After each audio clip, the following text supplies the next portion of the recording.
Hi guys, welcome to my channel Coded. In this video, I will show you how to enable one-page checkout using checkout extensibility.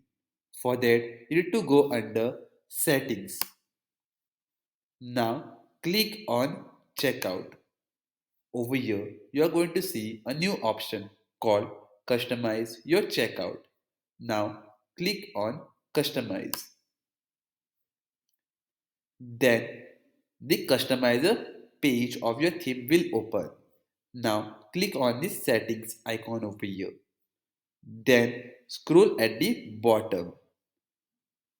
There you have an option called checkout layout. Currently it is 3-page layout. So we'll click on it. And then we have an option called one page checkout.